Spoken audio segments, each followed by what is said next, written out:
Et je te demande d'être persévérant jusqu'à la fin. Dis à ton voisin que le Saint-Esprit te donne encore la force d'aller jusqu'à la fin. Le Saint-Esprit te donne encore la force d'aller jusqu'à la fin. Que le bon Dieu nous bénisse. Amen. Hier, nous avons parlé des déserts de Tine. Nous avons dit que dans ce désert-là, c'est là qu'Israël est allé camper sur ce qu'on appelle Kades Barnea. Et nous avons dit que Israël a campé à Kades Barnea 2 fois. Dans le désert de Tine, parce que Kades Barnea se retrouve dans le désert de Tine. Hapana simu papa. Moi amubabati mateni ya boga yeso. Interprète en page quoi déjà là. Ana simu muntu atona sani carte simu. Désert de Tine, TSN. TSIN. Alors, j'étais en train de dire dans le désert de Tine, c'est là qu'Israël est allé trouver le campement de Kades Barnea. Et Israël a campé à Kades 2 fois. Nous avions dit que c'était au 14e campement. Et au 33e campement. Alors, nous avons dit que ce désert-là, c'était un désert où le Seigneur était en train d'enseigner Israël les détours.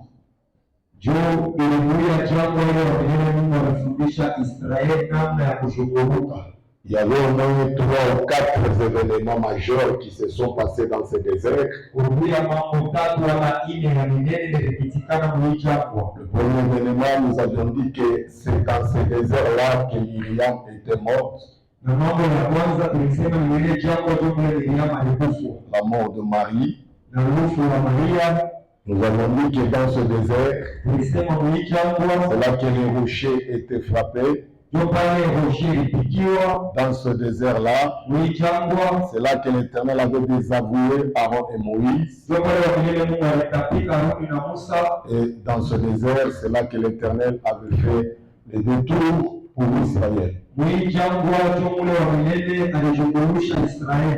avons dit que parce que ces autres éléments seront développés par d'autres orateurs, nous avions pris le temps de nous atteler hier sur le détour. Nous avions dit que les détours dans le désert de Tine avaient une mission. C'était quoi la mission? L'Éternel voulait faire voir à Israël: vous n'allez pas entrer dans le pays de Canaan parce que vous êtes puissants.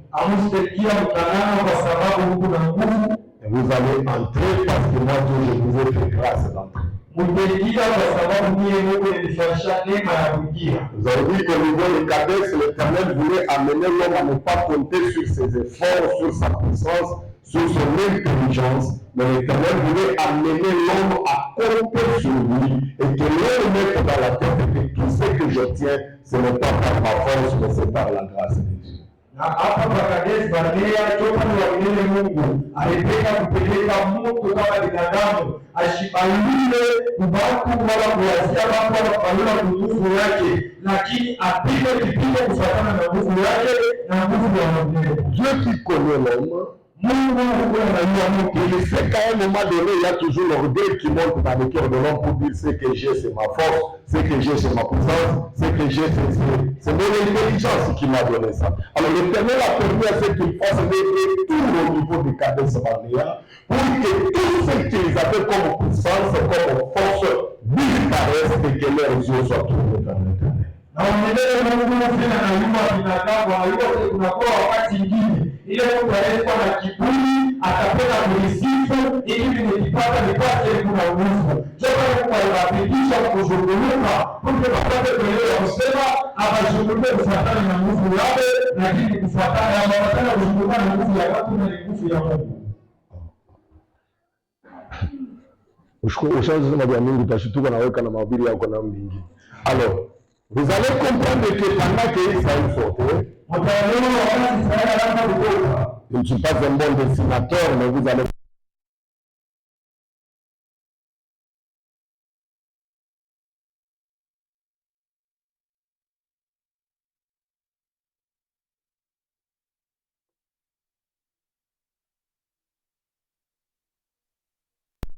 ile ilipendezwa kubasaidia bafike mumuji ya Kanana mashiko kidogo. Mais pendant qu'il marchait, wakati banazotembea, comme la Bible dit, vos voies ne sont pas mes voies. vile wa milele Mungu vile Biblia inasema njia yenu haina njia. L'Éternel va prendre le temps d'amener Israël dans ses voies, pas dans les voies d'Israël. Wa milele Mungu anabeba wakati ya kupeleka Israeli munjia yake, lakini ana munjia ya Israeli. Et vous allez comprendre que l'Éternel les a amenés dans les voies que eux n'aimaient pas. Parce que dans la vie que nous menons sur la terre, il y a des moments où le Seigneur nous amène dans des voies que nous n'aimons pas. Mais quand il nous amène là-bas, il a un plan pour lequel il nous amène là-bas. Na kulikuwa wakati wa milele Mungu alimapeleka munjia ile boa makupende. Hata mu maisha yetu kunaishi. Kuku wakati ile Mungu kunetupeleka munjia ile shia. Et souvent ce que nous devons retenir, na kile nabili tubambe, c'est que les voies de l'Éternel ya kusema njia ya milele sont des voies qui sont très compliquées. ni njia inekalaka ya nguvu kabisa. C'est dans ces voies-là où les autres ont maudit Dieu. Jomu ile njia bamingi balilaani Mungu. C'est dans ces voies-là où les autres ont tourné les dos à Dieu. Jomu ile njia ile bantu balimuteusia Mungu mgongo. C'est dans ces voies-là où les gens ont dit à Dieu, tu n'es pas un bon Dieu, nous t'abandonnons et nous choisissons nos propres voies. Na jomu ile njia pengine balimwambia Mungu, hauna Mungu mzuri, tunakuacha na tunachakula manjia yetu. C'est dans ces voies où l'Éternel devient Mahara. Vous avez besoin de la joie, lui se transforme, il devient Mahara. Pendant que vous l'écoutez, vous sentez que c'est dans l'amertume, mais vous êtes obligé d'avancer. Jomu ile njia ile wa milele Mungu anageuka, anakuwa buchungu, mnamupime kubuchungu, Mungu lazima paka kufuata. Moi j'ai compris que dans les voies de l'Éternel, c'est dans une école où l'Éternel nous amène pour nous enseigner qui est l'Éternel, comment l'Éternel agit, comment il marche avec le peuple. Mais malgré tout ça, ce qui nous donne l'espoir, malgré les difficultés, l'amertume, si nous regardons et nous voyons la colonne de feu la nuit, la colonne de nuée pendant les jours, nous avons l'assurance d'avancer. Ça fait mal, on avance. Amen. Je vois quelqu'un qui dit à son frère, ça fait mal, je vais avancer. Ça fait mal, mais je vais avancer. La mission de ces assises de Kadès, c'est d'enseigner aussi qu'il y a des moments où le Seigneur te prendra, il t'amènera dans ses voies. Dans ces voies, c'est là que tu croiseras les serpents brûlants, c'est là que tu croiseras les eaux de Mara, c'est là que tu croiseras la mer rouge. Donc il y a des situations très difficiles que l'Éternel mettra devant toi. Il les met devant toi, pourquoi? Pas pour te tuer, mais pour t'enseigner. Que ne compte pas sur ton intelligence et sur tes efforts, compte sur l'Éternel. Hii ni masomo ambapo Mungu anatufundisha na kutupeleka kusema tushibalule nguvu ya bantu, lakini tubalule pa nguvu ya Mungu. J'ai toujours dit, un jour, l'Éternel envoie le bien-aimé, le mari de Naomi, il part du côté des Moabites. Pendant qu'Elimelech est en train de partir, ce qui a fait qu'Elimelech parte, c'était le voyage du pain. Le pain a quitté, le pain est parti. Et quand le pain est parti, interprète. Elimelech était obligé de prendre sa femme Ilipendeza Elimeleki abebe bibi yake et ses enfants. na watoto wake, Ils sont partis chez les Moabites. banenda mumuchi ya Moabu. Arrivé chez les Moabites, Kufika mwile mji ya Moabu, la Bible dit Elimelech est mort. Biblia inasema Elimeleki anakufa. Maclon et Kiljon sont morts. Maklon na Kilchoma anakufa. Et Naomi est restée seule avec ses deux belles filles. Na Naomi anabakia yeye mwenyewe na bako yake mawili. La Bible dit quand ils avaient appris que l'Éternel avait visité le pays, et Naomi a pris la résolution de rentrer à Bethléem. Na Biblia inasema wakati Naomi anashikia kusema Mungu anafariji mji yabo, anabeba mipango ya kurudia Bethlehem. Pendant qu'il avait dit je rentre chez nous, Wakati alisema mimi napenda kurudia kwetu, Orpa dit je partirai avec toi. Orpa anasema mimi tenda na wewe. Ruth a dit je partirai avec toi. Rita anasema tutenda na wewe. Chemin faisant, Njia inafanyika dans le chemin, wakati bali ndio en barabara. partant, Ukwenda Naomi a changé de nature. Naomi anabadilisha hali, Elle est devenue Mara. anakuya buchungu. Alors Orpa a essayé d'écouter Naomi. Orpa anapima kumupima Naomi. Elle a dit je ne vais pas supporter. Anasema hili sitavumilia. Tu peux partir, Unaweza kwenda, mais je ne t'oublierai pas. mimi sitakusahau. Elle rentre vers chez Dieu Anarudia kwa Mungu et dans sa famille. na mchama Mais yake. Ruth l'a regardé. Rita Elle anamwangalia, a écouté Naomi. anampima Naomi. Elle a dit malgré ton état, Anasema ingawa hali je yako, ne te quitterai pas. mimi sitakuacha. Ton Dieu sera mon Dieu. Mungu wako atakuwa Là où pamoja. tu mourras, je mourrai Pale utakufa et na j'y nitakufa. serai enterré. Lakini nitasikia Ruth ne regarde pas Rita shikanga ce angalia. qui frappait aux yeux. Ile kilanda Mais kupima. Ruth avait la foi. Rita alikuwa na Elle regardait à l'intérieur de Naomi. anaanza angalia ndani. Elle a dit ya malgré que Naomi anasema ingawa na dégage l'amertume, tunatosha mais en elle, il y a le repos. Je dois rester attaché. Ils sont partis, arrivés dans le pays de Canaan, kufika mumuchi à Bethléem.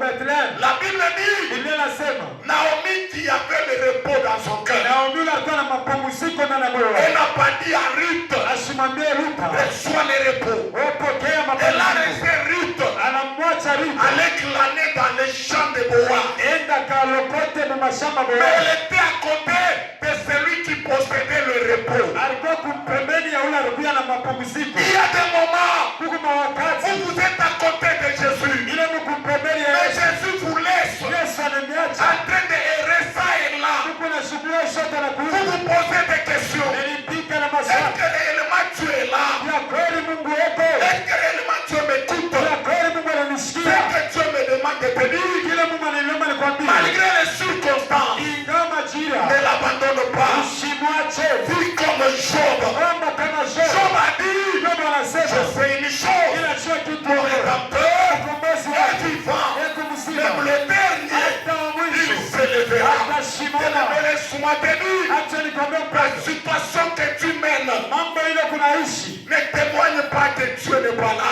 Aishuhudia kusema Mungu asinako. Que cette situation Ile mambo ne te pousse pas à douter Dieu. isikusukume ukuwe na shaka La na Mungu. question qu'il faut se poser, Swali ambapo inabidi kujiuliza. pourquoi Dieu a permis ça? Jua nini Mungu anaruhusu hii? Pourquoi Dieu a autorisé ça? Jua nini Mungu anapenda hii fasihi? C'est son école. Ni juu ya Je masomo. resterai fidèle à lui Nitabakia kwa matendo jusqu'à yake. ce que lui-même Mpaka pale yeye me mwenyewe montrera le chemin. atanionyesha Ce njia. que je vais te dire, Kile nitakwambia. dans ce désert-là, Hii jangwa. tu ne mourras pas là-bas. Usitakufa Le pale. désert n'est pas éternel. Jangwa ina ya Mais milele. demande à Dieu Na naomba na de Mungu te donner un cœur akupe et roho résister dans le désert. ya kumpata ya kutoka mna ya kuwa na nguvu mdozee. La Bible dit, Biblia inasema, je me souviens de ton premier amour. mimi nakumbuka juu ya mapendo yako ya kwanza. Quand tu me suivais dans le désert. Wakati unaanza kunifuata mjangwa. En d'autres termes, le désert, c'est le lieu d'amour. Quand Dieu aime quelqu'un, il ne l'a l'amène pas d'abord dans le pays de Canaan, il l'amène dans le désert afin de vérifier la disposition du cœur de celui que tu as aimé. Hali ingine jangwa inakuwa ni masomo ya Mungu na mapendo ya Mungu. Mungu asitakupenda kupeleke mkana na atakupitisha mbele mjangwa. Cet enseignement m'a aidé personnellement. Hii mafundisho inanisaidia mbele kwa upekee. J'ai compris que inaelewa kwamba le Seigneur a permis ses assises kwa milele Mungu anaruhusu hii kazi pour nous enseigner juu ya kutufundisha qu'il n'est pas seulement le Dieu des roses. ashina paka Mungu wa maua. Il est aussi le Dieu des épines. Ni naye pia Mungu wa miba. Il est aussi le Dieu de l'école. Tena ni Mungu wa masomo. Et moi j'ai compris. Mimi naelewa. Tout celui que tu as aimé, il il l'a amené dans son école. anampeleka masomo Dans yake. l'école de Dieu, Masomo ya Mungu c'est l'école des grands. ni masomo ya La makubwa. plupart des grands de la Bible, Bantu banene ba Biblia ils sont passés par une école. balipita mu Tu vas masomo. poser la question à Abraham, il va te dire, Wewe kampika Abraham swala Dieu lui tabakia. dit, va-t'en de ton pays. Mungu anamwambia toka mu nchi Il yenu. fait 25 ans Anafanya mafeseka. de marche avec Dieu Eko natembea na Mungu. sans avoir vu la promesse que Dieu lui avait promis. Bila kuona malako le Mungu alimulaka.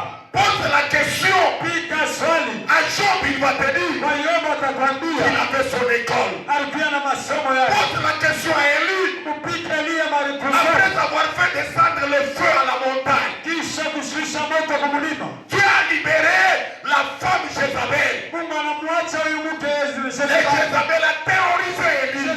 Jezabeli Élie anamtetemesha. a pris fuite. Elia Il anakimbia. a même demandé la mort. Analomba talufu. Il dit à Dieu, tue-moi. Anamwambia Mungu juu. Pourquoi tu me gardes? Je nini ulinichukua? Pose la question à Moïse. Mpike Musa Moïse swali. a dit à Dieu, Musa anamwambia Mungu. efface-moi dans ton livre de vie. Nishimishe mkitabu Il y a chako. des gens Kulibaki. qui ont demandé la mort Walilomba lufu. dans la marche avec Dieu. Neno la Mungu. Écoutez, Église, Sikilizeni ces kanisa. gens-là, Wale watu. ils sont nos matériaux didactiques. Banakuya vyombo vyetu vya kupapasa. Ils ont marché comme ça avec Dieu. Kama walitembea vile na Mungu. C'est que ces chemins-là, Ile njia. si nous sommes enfants de Dieu, Kama nous tukumatenda n'allons pas aussi l'échapper. hatustaikimbia. Merci papa. Amen. Mon frère, Ndugu yangu. je ne te prêche pas un Dieu wa unaamini mana moya na mpachani utoka. Amen. Mungu yuko na njia mule kuna tupeleka. Yes. Mule njia Mungu unatupeleka unatafuta aone mbele madisposition ya maro yetu. Amen. Jo hapa pa desert ya Tino ilikuwa ni desert ya detour. Bantu banenda banasema hapa tunesha kwenda tunachofa mbele. Me banakuwa kujiretrouver pale balitokea, jo pale banajiretrouver tena Mungu. C'est quoi ça? Je tunafia kwenda. Unatulurisha tena hapa. Je, Mungu anaanza kufanyisha madetour parce que banaanza kufuata koloni. Amen. Sema amen. Amen. Eko nenda, koloni nenda. Amen. Wanasema hapa tunenda. Amen. Koloni nakunja. Yes. Wanakunja, wanasema hii ni barabara kutokea kukana. Amen. Koloni naluria. Bakwanza wanasema naluria. Wanajiretrouver bana hii mchi bandu kushitulipita tena. Amen. Mungu anabalurisha tena pale. Amen. Na kwa maisha mengine Mungu analurisha bantu fashi moya juu ya kuangusha bibaya vile viko ndani yetu. Kuangusha, nilikwambia jana mimi nasema enemi wa kwanza wa mtu aina buloji, aina bamuyomba na basangaji. Enemi wa kwanza wa mtu c'est la ville la plus proche. Parce que Israël alikuwa na maville mbili anaanza kumaanisha les villes lointaines et les villes proches. Les villes proches, c'est ça la chair. Ce sont des villes proches, il y a des ennemis dedans. Les villes lointaines,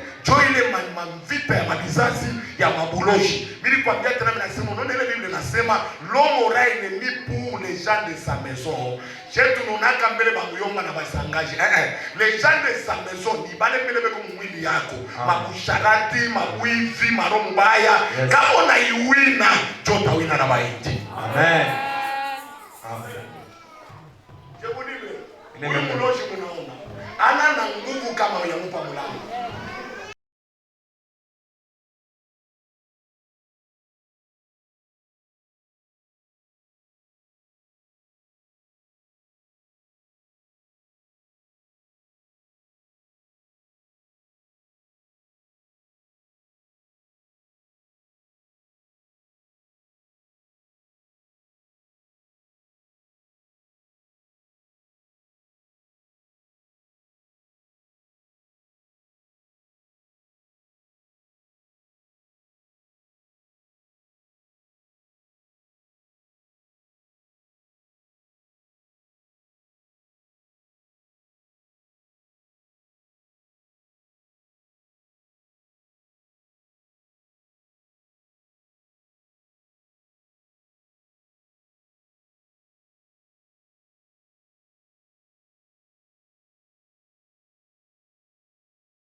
pa désert ya tini Mungu kuna tu transformer.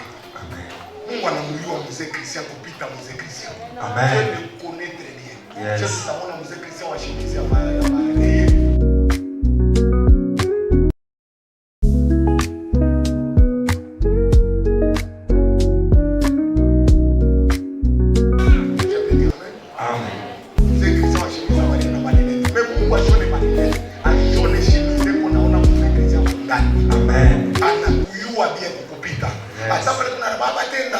Mungu anaweke nikimpe huyu anaacha kanisa. Amen.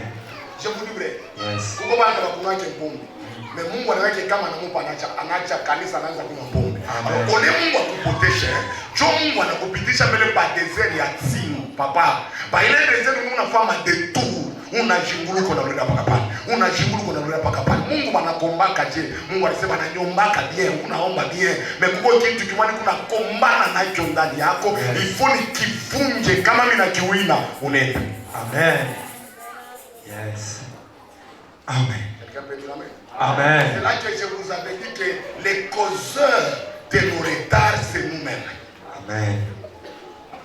Si nous nous abandonnons à Dieu, Jacob rencontre Dieu. Jacob anakutana na Mungu. Il dit à Dieu, Anamwambia Mungu, bénis-moi. unibariki. Dieu lui dit, Mungu anamwambia, je ne bénis pas comme ça. mishibarikaje hivi. Jacob lutte avec Dieu toute la vie. Yakob anakankamishwa na Mungu bushiku bote Dieu bushiku. prend Jacob, Mungu anambeba Jacob, il le brise anamvunja, au niveau de la moiture de la hanche. vunja mkifutu. Jacob qui marchait comme ça, Jacob anaanza tembea hivi. parce qu'il a croisé Dieu. Bwana anakutana na Mungu, Il commence à marcher.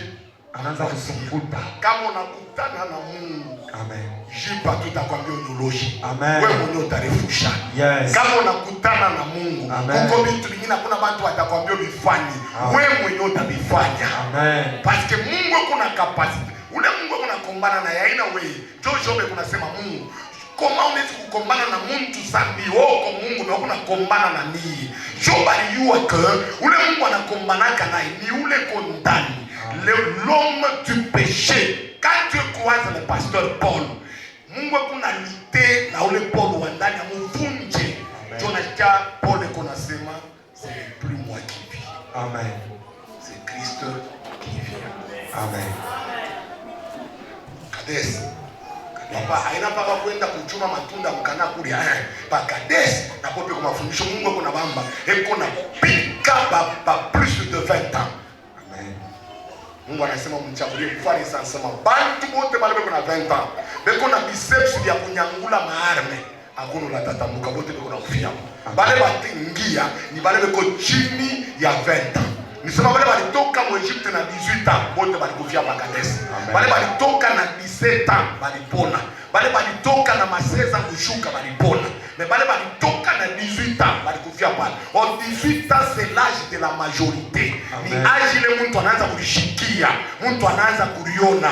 Wale wote banalionaka mu mambo ya Mungu, Mungu anawavunjaka. Amen. Hii Kades Mungu mnapenda kukonesha, hapana kukonte patuma nguvu yako na tuakili twako. Yes. Konte yulu ya Mungu. Amen. Kades c'est un endroit Yes. où Dieu est en train de briser les choses à nous, Yes. où Dieu est en train de détruire les choses à nous, Yes. et il nous amène à compter sur lui. Amen. Même si j'achète le véhicule, que je dise ça c'est la grâce de Dieu. Amen. Je me marie, que je dise ça c'est la grâce de Dieu. Yes. Je construis la maison, que je dise ça c'est la grâce de Dieu. Amen. Je mets au monde, que Yes. je dise ça c'est la grâce de Dieu. Amen. C'est ça Kades. Amen. Kades anakusema no, oh mimi nahubiriaka ni papa. Unami nahubiriaka bantu, mimi nasema nahubiriaka ni Mungu atamamisha tosha. Yes. Yes. Hata kupeleka mkanisa mwa munene unalitaka mimi nahubiriaka pia. Unafika unasema no, nishakuya mahubiri. Njoo nafika kushe, unasema kwa pia mahubiri mubiro. Amen. Basha kumbea mubiri, ushakusema tutasoma. Unafungula Biblia. Fungula Biblia verset unaanza kutafuta uimetrize bien, uliacha kwa papier mubiro. Yes. Mungu atapenda kukwambia que tu ne prêches pas bien parce que tu connais la Bible, Amen. mais tu prêches bien parce que ma grâce est sur toi. Yes, sir. Amen. Pourquoi l'apôtre Paul, pendant qu'il disait Seigneur, Seigneur, Seigneur, dit ma grâce te suffit. Amen. Est-ce que quelqu'un peut dire tout ce que j'ai, c'est la grâce de Dieu? Tout ce que j'ai, c'est la grâce de Dieu. Il n'y a rien que Dieu a par tes efforts. Amen. Il est ça au Kunazala, unaona sasa ni nguvu yako ya kuzazi. Kuko bantu papa na kamoya tu wache kuna katafuta kapate. Amen. Wewe kama kuna zala ina nguvu mama, anaweza kuna ntumbo mnene ya kubeba watoto. Kubeba na ntumbo mnene ya kupita bao yako. Mende unatafuta watoto babaoni. Jésus. Kama watoto wanaenda masomo, anaweza kuna roho nguvu, una makali sana Kwa watu wengi makali wewe. Anatuma mtoto kwa masomo anasema papa, si faut me tuer, je ne parle pas étudier. Amen. Par contre, comme on est dans le fondament dans la tête qui c'est dans la grâce. Amen. Le désert de Tzim, c'est le désert de détour. Ça, c'était pour ceux-là qui n'étaient pas avec nous hier. Ça va, hein? Amen. Après désert de Tzim, Kisha ijangwa Tzim, la Bible dit Biblia nasema Israël devrait aller, on nous avait demandé de parler aujourd'hui sur la vallée de Shikol. Bartolomba tusemeze pa vale ya Sikol. Frère Ménard, je prends ta Bible. Frère Ménard, ba Biblia yako.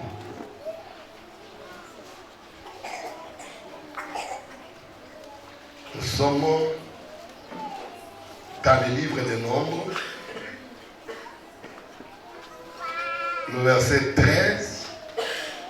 On commence par plutôt le chapitre 13, je m'excuse. Chapitre 13, le verset 20, nous descendons.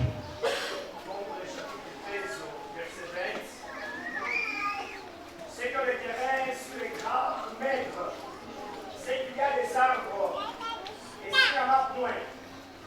Ayez bon courage et cueillez le fruit du pays. C'était le temps des premiers raisins. C'était quelqu'un Les premiers raisins. dans le premier raisin. Oui, on y va. Et ils explorèrent le pays. Je pense que c'est là que papa Christian nous avait parlé sur les premiers raisins. Oui. Depuis le désert de Tzim jusqu'à Rehob, sur les chemins d'Amas. Ils montèrent par le midi et ils allèrent jusqu'à Hébron, Oui. où était Aïman, Jéchaï et Damaï en Padanak. Oui. Hébron avait été bâti 7 ans avant de soit en Égypte. La première ville ou le premier lieu qu'ils ont visité, c'était Hébron, là que papa David nous a parlé. On y va. Où étaient Aïman, Jéchaï et Damaï en Padanak. Oui. Hébron avait été bâti 7 ans avant de soit en Égypte. Ils arrivèrent jusqu'à la vallée d'Eshkoul. Ils arrivèrent jusqu'à la vallée d'Eshkol. Ok? Oui, campagne, oui, coupé. Muito comprendre il ma terme iko hébraïque grec quand c'est school on a comprendre school on a comprendre fait tout le temps tout de papa. Ils arrivèrent jusqu'à la vallée d'Eshkoul. Oui, coupé une branche de vigne. Dans la vallée d'Eshkol, Mubonde ya Sikol ya kwanza ils coupèrent une branche de vigne. banakata muchi moya ya mvinyo. Oui. Avec une grappe de raisin. Il y avait des raisins. Donc la vigne qui avait été coupée avait une grappe de raisins. Vinyo ile balikata ilikuya na matao mwa raisin. Oui. Ils portèrent à deux au moyen d'une perche. Ils ont porté ça à deux au moyen d'une perche, donc une personne devant, une personne derrière.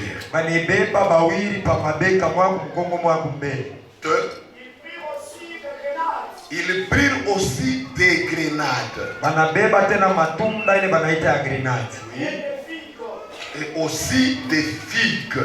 Na matunda ya figi. On donna à ces lieux les noms des vallées Des scoles. d'Eshkoul. Oui. À cause de la grâce que les enfants d'Israël coupaient. Merci. Que Dieu nous bénisse. Amen.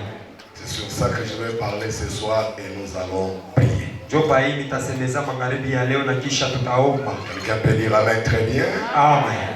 Vous allez comprendre que dans la vallée d'Eshkol, Mutaelewa mubonde ya Sikol, Israël en allant vers le pays de Canaan, Israeli kunenda mumuji ya Kanana. à Kadesh Barnea, Moïse envoie 12 espions Pakades Barnea Musa natuma bantu 12 bakondo et peleleza. aller explorer le pays de Canaan. Mwende mukapeleleza hii muji ya Mais Kanana. vous allez entrer par le midi. Na mutengia kungambo ya miti. Je vous ai dit que Mimi miambia Dieu c'est un Dieu qui explique même le point cardinaux. Mungu ni Mungu la anafasiriaka Pour vipande parler de midi, midi, Ndio kusemezea juu ya midi. nous sommes allés dans le tabernacle. Tunaenda muhema. Dans le tabernacle, la Bible dit au nord, Muhema Biblia kunasema kuno il y avait la table kurukuya meza des pains de préposition. ya mikati Et au sud, na kusini il y avait le chandelier. kurukuya chandelier. Nous avions parlé ce jour-là Milisemezele shiku. que ce n'était pas par hasard que Israël devait entrer par le midi. Haikukuwa ya bule ni Israeli mingiria kumidi. Nous avions dit que le chandelier Tulisema hii chandelier parle de la lampe. inasemezea njoo ya mwangaza Le kama taa. chandelier portait des lampes. Chandelier ilikuwa na taa. Et quand nous parlons de la lampe, Na wakati tunasemezea juu nous ya voyons taa, la lumière. tunaona mwangaza. Et quand nous parlons de la lumière, Na wakati tunasemezea juu ya nous mwangaza, voyons la parole. tunaona neno. Et nous avions dit ceci. Na tulisema hivi, Dans la marche, mwenendo pendant qu'Israël marchait, wakati Israeli anatembea devant mbele, celui qui occupait le premier, ou qui occupait le devant, ule alikuwa shakukala kumbele, c'était Judas. alikuwa Yuda. Judas occupait le premier rang. Yuda yeye alikuwa kumbele ya Mais bote, dans les campements, lakini mkuikala Judas était à l'est Yuda alikuwa kumashikuesto et Ruben était au sud. na Ruben alikuwa kusini. Nous avions dit que le sud, Tulisema sini c'est le campement de Ruben. inakuwa kuikala kwa Ruben. Quand on demande à Israël d'entrer par le midi, Wakati wanalomba jua kwa Israeli kuingia kumidi, en d'autres termes, c'est entrer par Ruben. muhali ingine ni kuingia kwa Et Ruben. nous avions dit que Ruben, Na tulisema Rubeni c'est le premier-né anakuwa msaliwa wa kwanza de Jacob. wa Yakobo. Or, le premier-né Msaliwa wa kwanza parle aussi du premier-né de Dieu, anasemezea tena msaliwa wa kwanza wa Mungu, qui est la lumière. ule anakuwa Parce mwangaza. que le premier, Ile ni wa kwanza. dans les œuvres de Dieu, Kazi ya Mungu c'était la lumière. ilikuwa ni mwangaza. Le premier jour, Siku ya pili Dieu a créé la lumière. Mungu anaumba Ce n'est mwangaza. pas par hasard Haina kwa que bure. vous allez voir dans le Ile tabernacle, mtaona muwema. les chandeliers qui portent les lampes Chandelier inakuwa na se taa. trouvaient au sud. Ilikuwa Parce kusini. que les chandeliers Kwani chandelier portent la nature de Ruben, le premier dans la maison de Jacob. inabeba hali ya Rubeni msaliwa wa Et kwanza. nous avions dit, Na wanasema la lumière ou la lampe, mwangaza kama taa c'est la parole de Dieu. inakuwa neno la Parce que Mungu. David dit, Kwani Daudi ta anasema parole neno yako est une lampe à mes pieds. taa kwa miguu En yangu. d'autres termes, Hali je ndiyo voulais leur dire, ninapenda on ne kusema conquérit pas Canaan ama utawalaki si on ne passe pas par la parole. kama upitie muneno. J'ai compris quoi? Inaelewa nini? On ne conquérit pas son héritage Haupesi kuingia muurithi avec le miracle, na miujiza, mais on conquérit son héritage wanaingiaka mujiza avec la parole. na neno. Donc si vous voulez devenir grand, Kama napenda kwa passez par la parole. tia kuneno. La Bible dit, Biblia inasema ceux du peuple yeye qui taifa connaîtront leur Dieu itaiwa Mungu agiront avec fermeté. atatenda na Celui qui a la parole, kuna il neno ne t'attend pas, il ne recule pas. Là où les autres reculent, il a l'assurance. Il va dans la parole, il voit que la situation qu'il a, il y a des gens qui ont vécu ça. Et Dieu les a aidés. Et lui aussi dira, de la même manière que Dieu a aidé les autres, il l'aidera aussi. Et la Bible dit, la foi vient de ce qu'on entend. Et ce qu'on entend vient de la parole. inatoka kuneno. Merci papa. Un homme de la parole, Mtu wa neno c'est un homme d'assurance. ni mtu wa hakikisho. La Bible dit, Biblia inasema la foi, imani c'est une ferme inakuwa hakikisho, assurance. hakikisho kubwa. Or, la foi vient de quoi? Imani inatokea kunini? Vient de la parole. Inatokea kuneno la Pour Mungu. dire quoi? Sio kusema nini? Vous allez voir que Caleb, Mtaona Caleb qui entre anaingia pendant que les autres ont reculé, wakati wengine walirudi nyuma, c'était un homme de foi. alikuwa mtu wa imani. Parce que Caleb, Kwani Caleb c'est un chien, anakuya imba selon la signification de son nom. kufatana na kionyesho Vous cha allez Caleb. comprendre au temps de Gédéon. Utaelewa wakati ya La Gedeon. Bible dit, Dieu avait dit, mettez à part ceux-là qui font la paix de l'eau comme les chiens. Biblia inasema muweke wale mbali wale watakuwa En maisha d'autres mengi. termes, Wale ingine ne peut rapporter la victoire. unataleta ushindi. Pas celui qui boit avec la bouche, Ana ule kuna kuna na kinywa. mais celui qui lappe, Ni ule kuna qui lambuka. prend la main, Anabeba mkono. la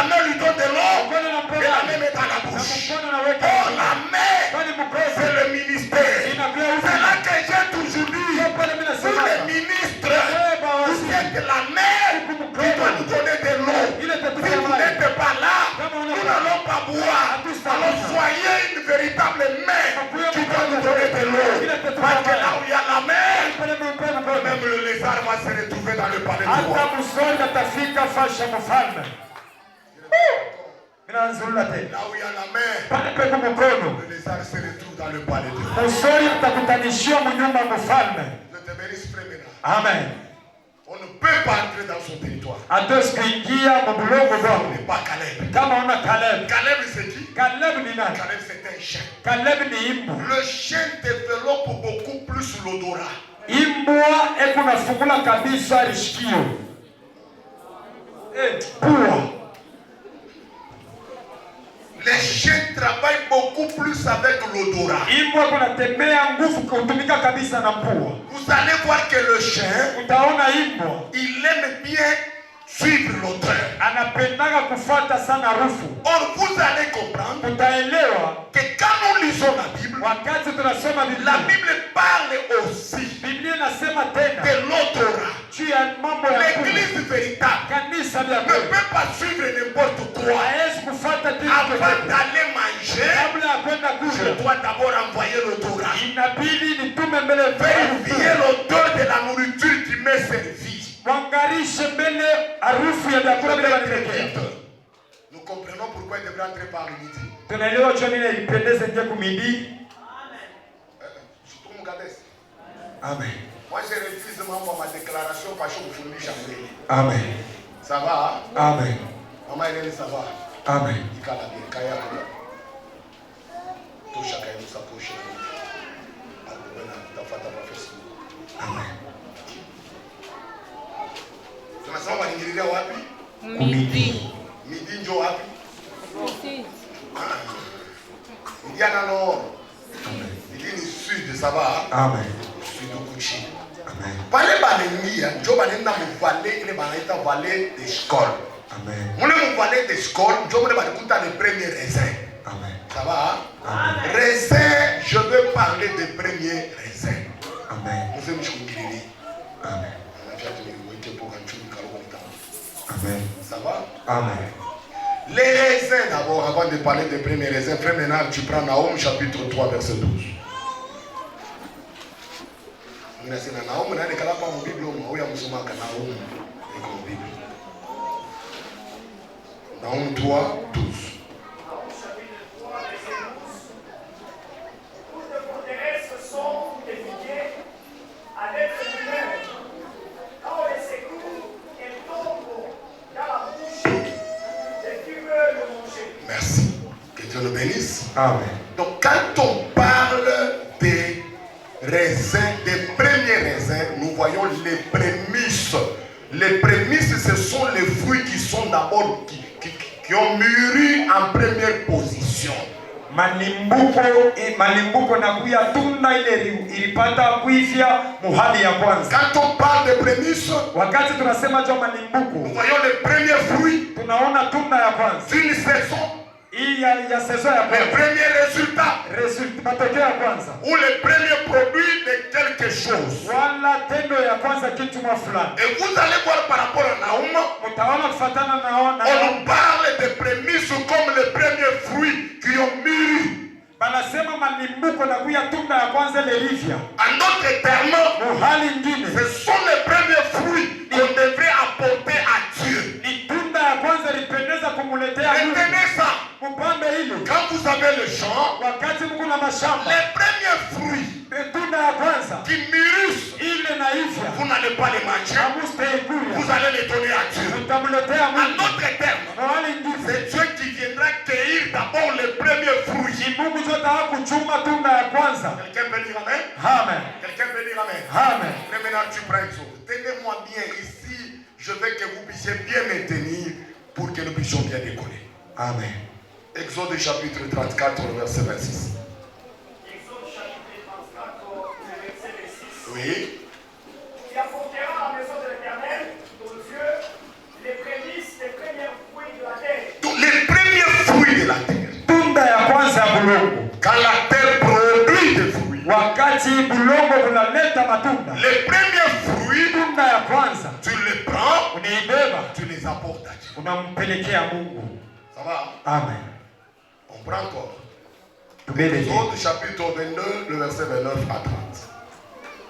Exode chapitre 22, verset 29 jusqu'à 30. Tu ne feras point de m'offrir les prémices de ta moisson et de ta vendage. Tu me donneras le premier-né de tes fils. Vendage, c'est la moisson de fruits. Amen. Ça va, hein? Amen. C'est ce qu'on appelle vendage. Amen. Quand on moissonne le fruit, là on parle de vendage, ça va? Amen. Les graines et les autres, là c'est ce qu'on appelle moisson. Dieu insiste sur les prémices. Mungu anekala pale pa mambo ya malimbuko. Eva papa. Ngine kuna nichunga nikasema no malimbuko kwa mashamba kutapana shina kule niko kungambo mwingine. Amen. Exode 23 19. Exode 23, 19. Tu apporteras à la maison de l'Éternel, ton Dieu, les prémices de première fruits de la Papa, terre. Mungu kuna insiste frère, ushikurie premisi ya pote munyumba ya milele. Amen. Twende tena pema Proverbe chapitre 3 verset 9. Proverbe chapitre 3, verset 9. Honore l'Éternel avec tes biens et avec les prémices de tout ton revenu. Donc quand on donne les prémices de son revenu à Dieu, on l'honore. Wakati Maintenant on prend, nous sommes dans les problèmes des champs. Les champs c'est quoi? mashamba ni nini? Ça va? Amen. Prenons un Corinthien. Parce que les prémices là doivent venir de quoi? Du champ. Du champ Amen. et du revenu. Prenons d'abord le champ. On prend 1 Corinthiens chapitre 3, le verset 9. 1 Corinthiens chapitre 3, verset 9. Car nous sommes ouvriers avec Dieu. Ah, nous sommes qui? Ouvrier avec Dieu. On y va? Vous êtes le champ de Dieu. Vous êtes les champs de Dieu. Mungu mashamba ya Mungu. Écoutez-moi très bien. Sikilizeni vizuri. Paul compare l'église avec les champs de Dieu. Paulo anafananisha kanisa na mashamba ya Mungu. Maintenant dans les champs de Dieu, Sasa mu mashamba ya les Mungu. prémices c'est qui? Malimbuko ni Est-ce nani? que c'est le pasteur? Inakuwa mchungaji? Non. Hapana. Parce que le pasteur n'est pas encore moissonné. Kwani mchungaji ashavuna. Le pasteur attend l'enlèvement pour qu'il soit moissonné. Anachunga nyanyulivu ili apate kuvuna. La seule personne que Dieu a déjà moissonné dans son champ, c'est le Seigneur Jésus-Christ. Mtu mmoja Mungu alivuna mashamba yake ni Bwana Yesu Kristo. Tu ne m'as pas encore bien compris. Haunyelewa Celui vizuri. qui est parti dans l'enlèvement le premier, c'est le Seigneur Jésus. Et par là nous comprenons que le prémisse de Dieu, c'est le Seigneur Jésus que Dieu a moissonné en premier lieu. Et après il viendra moissonner quand la trompette sonnera. Yes sir. Allez dire à Kadima qui n'est pas le prémisse. Amen. Parce qu'il est là, il attend. Amen. Branham n'est pas le prémisse. Yes sir. Il est là, il attend. Amen. Mahomet n'est pas le prémisse. Yes sir. La seule prémisse que Dieu a récupérée, après avoir le semé, quand Jésus est sorti, on a constaté qu'il a mûri. C'est comme ça que Dieu l'a moissonné et l'a récupéré. Nous comprenons que le prémisse de Dieu, c'est Jésus-Christ, qui est le premier produit de la terre que Dieu a produit. Amen. Les raisins maintenant. Les raisins, ce sont des fruits qui produisent le vin. Raisin ni matunda ile kunatosha mvinyo. Quelqu'un peut dire amen? Amen. Quand on parle de raisin, Wakati tunasema juu ya raisin, nous voyons les fruits de la vigne tunaona tunda ya mvinyo qui produit le vin. ile kunazala On mvinyo. va poser la question à Noé, il va te dire. Pika swali kwa Noa atakwambia. Quand Noé est sorti de l'arche, Wakati Noa anatoka le mtoni, premier arbre à semer, mchi ya kwanza ya il a kuotesha, planté le vigne. anaotesha mchi ya Et quand il mvinyo. plante l'arbre de vigne, Wakati anaotesha ile il mchi, prend les raisins. anabeba raisin Avec les jus de raisin, pamoja na ile jus ya il a raisin, fabriqué le vin. anafanya mvinyo. Or, la Bible dit, Biblia inasema ne vous enivrez pas du vin, usilewe mvinyo, c'est de la débauche. inakuya zambi. Au contraire, Upindupitu soyez remplis du mchazi Saint-Esprit. na Roho C'est pour dire quoi? Nicho kusema Ils hivi. étaient à Kadesh, Baribia pa Kadesh, mais ils ont mis le vin de Cana. banakuna mvinyo En ya autre Kana. terme, Hali le ingine, vin de Cana mvinyo ya est Kana venu les rejoindre inakuwa au kumakuta. niveau de Kadesh. Safasha Ne Kadesh. peut marcher dans le désert que celui qui est ivre. Celui qui est ivre, il ne sent pas les douleurs.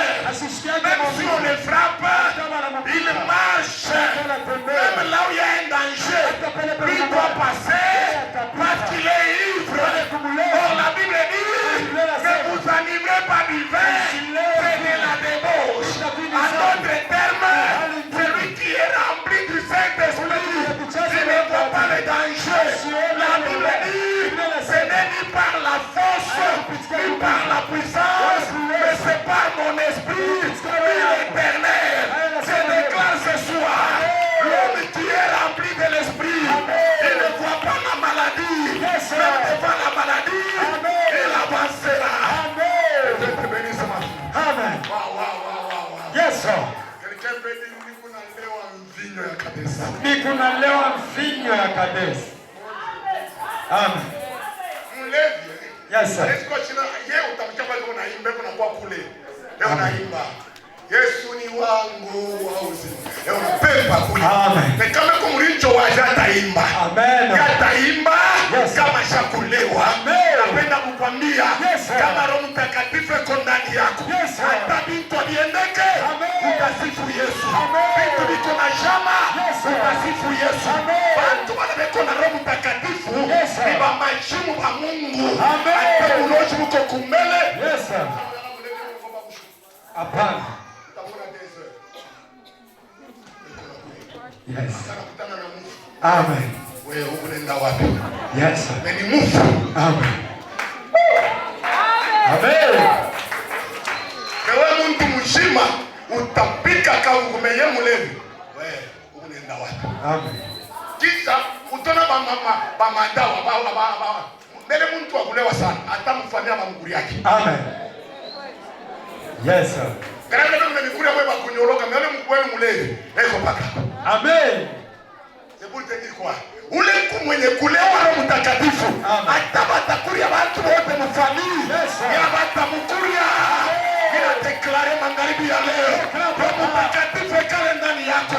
Roho Mtakatifu ekale mu maisha yako. Je comprends. Jésus va leur dire, ne quittez pas la chambre. Msitoke mchumba Ne cha partez pas. Ushende. Attendez que le vin de Skol arrive à Kadesh. Chunge mvinyo wa skoli fite pa Kadesi. Pierre qui avait peur Petro alikuwa na boga. devant une femme, Mbele ya mke. quand il prend la dose, Wakati anabeba dozi. il sort. Anatoka. Oh mon frère, Duko. oh mon frère, Duko na dada. vous là, Wewe bwana. le Jésus que vous avez tué, Yesu yule mrua. c'est celui qui a été donné Yule alipewa. pour vous Juu yenu. et pour les autres. Quand il prêche comme ça, les gens lui posent la question, nous devons faire quoi Inabidi pour tufanye. devenir comme vous? La Bible dit, il sur les cœurs vivement. Banagusiwa kumoyo. Banagusiwa kumoyo. Bantu banabashikabe kunasema muluga Amen. ya kiakwabo. Yes. Banasema bantu wanalewa mvinyo ya mzuri. Amen. Mimi nakwambia Roho Mtakatifu ule unashuka yule yako. Amen. Batakushikia muluga ya sasa. Amen. Wewe ungalika au yani comprendre. Yes, sir. Muika desi tunakatana kwenda na force. Amen. Mais tutajazua na Roho Mtakatifu. Amen. Je déclare ce soir que Amen. le Saint-Esprit de Dieu Yes, sir. commence à caractériser ta vie. Amen. Quand le Saint-Esprit était descendu, Ah. Pierre est arrivé Yes, sir. devant un boité. Yes, sir. Il lui dit, Yes, sir. je n'ai ni or, Sina na je n'ai ni argent, Sina tena mais ce que j'ai, Yes, je vais te donner. Au nom de Jésus, lève-toi et marche. Je déclare dans cette prière, nous allons prier en esprit. Et quand nous allons prier en esprit, la sorcellerie ne nous fera rien. Watavola mabawa, Yes, sir. nashe tutavola mabawa. Amen. Wasema tutaluka nabo papa. Tutaluka nako papa. Tutaluka. Puissance du Saint-Esprit. Yes, sir. Maria kunamuuliza Roho Mtakatifu ndio malaika. Papa bitakwaje? Shiwe banaume, shina bwana. Yes. Malaika anamwambia sema l'esprit du tout-puissant. L'homme du tout-puissant. Amen.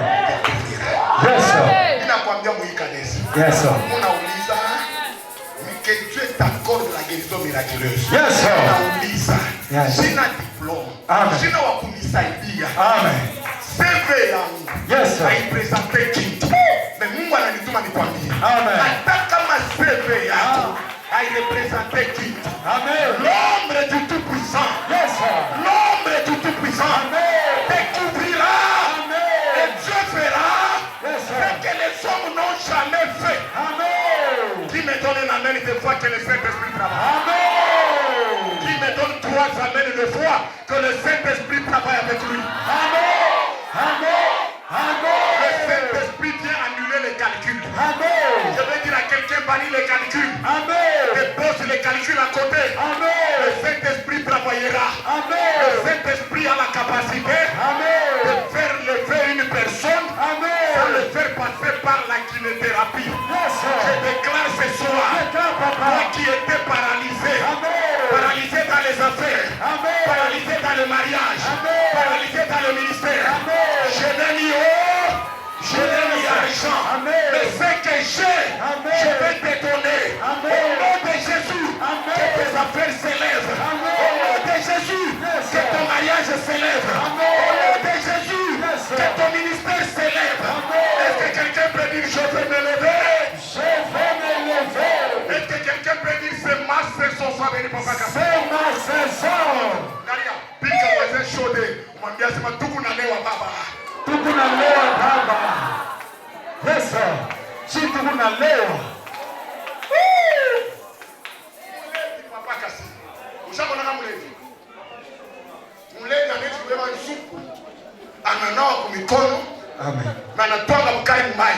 Amen. Leo unakuria Yes, sir. na apeti. Amen. Unasema ni majimu ana ye. Yes. Ni pombe le kondani. Amen. Tuwe na msukuma mle. Amen. Kama unalewa mvinyo papa Christian. Yes, sir. Hautafanya kalkuli pa kombea wa kilema. Amen. Hautasema ndo nikimwombea sasa shilamuke. Amen. Batalipika papa mulevi. Yes, sir. Yeye atasema yeye yako ya. Eya.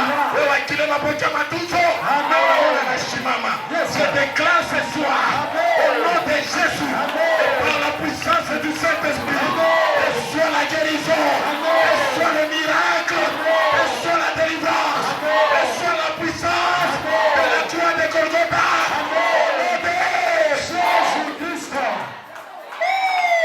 Yes, Daddy. Ayua. Amen. Ninapendaka mulevi. Amen. Mulevi apendake dépense na calcul. Amen. Anafika pale. Oye, mashikini. Yes. Kana pale utakuna nini? Amen. Kunyuma shikwache munga. Yes. Atadepanse 100 milioni. Amen. Unaona kama unafanya calcul na mambo ya Mungu au ya lewa. Amen. Yes. Est-ce que je parle à quelqu'un qui est libre du Saint-Esprit? Amen. Écoutez encore la bonne nouvelle. Shikate na bariji. Quand le Saint-Esprit descend, Wakati Roho Mtakatifu là inashuka, c'est le Seigneur maintenant lui-même qui parle. pale ni Bwana peke yake ndiye Dans anasema. le chapitre 4, 18, il dit l'Esprit du Seigneur est sur moi. Roho ya Mungu juu yangu. Est-ce que quelqu'un peut répéter avec moi? Yes, sir. L'Esprit du Seigneur est sur moi. Mon Dieu, mon Dieu. Est-ce que quelqu'un peut le dire de tout son cœur? L'Esprit du Seigneur est sur moi. Je le sens déjà en train de te localiser. Est-ce que quelqu'un peut dire de tout son cœur? Amen. L'Esprit du Seigneur est sur moi. Je le sens en train de te localiser. Est-ce que Amen. quelqu'un peut dire l'Esprit du Seigneur est sur moi? L'Esprit du Seigneur est sur moi. Écoutez la bonne nouvelle, il dit car l'Éternel m'a envoyé. Yes. Il m'a envoyé pourquoi? Pour annoncer la bonne Je nouvelle. déclare ce soir Amen. l'onction de Dieu qui est sur toi Amen. est en train de chasser la mauvaise nouvelle. Yes, sir. Est en train d'appeler la bonne nouvelle. Au Amen. nom de Jésus. Yes, sir. Et sous l'onction du Saint-Esprit, Amen. je parle à la bonne nouvelle. Amen. La bonne nouvelle de mariage, la bonne nouvelle de voyage, la bonne nouvelle de guérison, la bonne nouvelle de la maternité, la bonne nouvelle de l'élévation, la bonne nouvelle de la gloire. Commence à recevoir ça. Amen. Oh, est-ce que je prophétise de quelqu'un? Amen. Reçois la bonne nouvelle. Amen. Je Reçois la reçois. bonne nouvelle. Amen. Je Hii reçois. juma itaisha, utapata bonne nouvelle. Yaani tunatabiri ni wewe. Utatoka wapi nishi iwe? Roho Mtakatifu ananiambia ni mwaka ya bonne nouvelle. Mwaka itaisha, bonne nouvelle itakulokalize. Mwaka itaisha.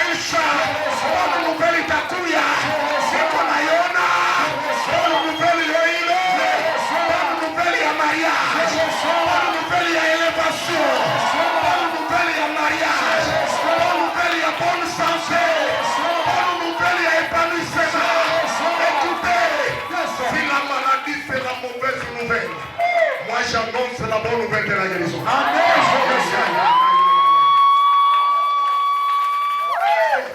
Si le combat c'est la mauvaise nouvelle, j'annonce la bonne nouvelle de la victoire. Amen. Qui dit Amen, tu vois que la bonne nouvelle. Amen. Amen. Amen. Amen. Amen. Amen. La bonne nouvelle. Dis à ton voisin la bonne nouvelle. Tunapenda kuona bantu ba imani. Ule kunashikia miumbi ya muzuri. Amen. Yes. La bonne nouvelle c'est quoi? Ashakufucha. Amen. Ndio natetemeka. Yesu ashakufa. Ashakumshika. Amen. Banona paka majira. Banduku. Le Seigneur n'est plus dans la tombe. Yeye anasema wanachezana na wengine. Wanaiba muziki ya Bwana. Pedi Pierre anaanza mbio. Amen. Pale kunaanza mbio jana anasema shitabakia. Jana ongeza. Panafika mtuburi. Wanashirika leo unakulia meno. Nani unaribeba mwili ya Yesu? Amen. Wanatoka kisha maneno. Amen. Hapo watu walipo na terere. Amen. Afika na kwa materere kisha neno. Yes. Maria anasema mishi ya mona. Amen. Shia enda papa. Yes, sir. Mwewe. Shiaona shia kulia. Amen. Shiaona shia kata maombi. Amen. Wewe acha wende. Yes, sir. Shetu wa Maria. Yes, sir. Wale wa kusema usadiki kwa Maria Ilikulemewa. Ona sasa. Yes, sir. papa. Ona Maria sasa. nekala. Yes, sir. Eko naangalia mtubuni. Amen. Anapika macho. Yes. Pale palikuwa malenji Amen. na malie. Yes, sir. Anaangalia. Amen. Anaona bantu bawili. Yes, sir. Sikoma malenji nesu kwa bantu. Amen. Pale bantu bawili. Yes. Malaika mwako mikulu. Amen. Mwingine kukichwa. Amen. Beko na beba. Hey. Mareze. Yes, sir. Batoke nayo. Amen. Bende bakapatie. Yes, sir. Wale waliwakia. Amen. Batereze. Yes, sir. Baibeba pa mabeka kwa bantu bawili. Amen. Pale Maria anaangalia. Yes, sir. Anamwona Yesu. Amen. Yesu mwenye kuvala nguo ya bujardinier. Amen. Anamuuliza, Biblia inasema elle pensait voir un jardinier. Yes, sir. Pourquoi un jardinier? Parce qu'elle ne peut cultiver le raisin qu'un jardinier. Yes, sir. Hey. Totombo tushikane. Kama ndani. Elle dit Seigneur, unyambie pokulo limweka. Yes. Anamwambia sema Maria, wende ukambie wale wanabakia. Amen. Kemisha kufufuka. Yes. Maria anaanza mbio. Amen. Papierbe kama makali muni leo watatonesha libadeka mwili. Nataka naambia sasa papa, Yesu ashakufufuka. Amen. Ninakwambia bale bado nasema familia inalabika. Yes, sir. Bale bado nasema familia inaisha. Yes, sir. Bale wanasema familia fulani ni ya mangaiko. Yes, sir. Mungu amenituma nikwambie. Amen. Ile perseverance yako. Amen. Utaona bantu wawili. Amen. Ape bantu wawili. Amen. Utaona Yesu. Amen. Hata kwa yangu ya mfamili. Yes, sir. Wewe ukamwambia keshima mwenye kufa. Amen. Iko mshima. Iko mshima. Bana usema amen. Amen. Wale mabwana wako na Yesu wewe unasema amen. Amen. Oh my Baraka God. wangapi? Baraka wangapi? Wewe ndio unakusunguria. Yes, sir. Wewe unasunguria. Yes, sir. Pershi ya rezena parete. Amen. Amen. Avec kumeba kwa moyo faut pas battre. Yes, sir. Anaparete. Amen. Papa, Mungu nasunguria nini? Amen. Kaa kimya. Wewe papa unakuja kubuloshi. Amen. Unatokea wapi? Yes, sir. Le prophète, un prophète puissant en œuvre. Amen. Anakufa. Wao iwe. Amen. Wewe unasumuria Yesu kwa Yesu. Ni kusema watakushimanga kwa wewe mwenyewe. Amen. Au ya comprendre. Watashimanga kazi kwa kazi. Amen. Abayeke njo kazi. Abayeke njo Marcel. Amen. Ele sabu na paruna mtumbo hivi. Yes, sir. Watu wanasema mkanisa yetu. Amen. Mpaka frere mwari anza kulala mkanisa. Amen. Abayeke njo wewe. Yes, sir. Wana tabiri leo. Amen. Watasema mambo yako. Amen. Kwa wewe mwenyewe. Amen. Watasema mambo yako. Amen. Kwa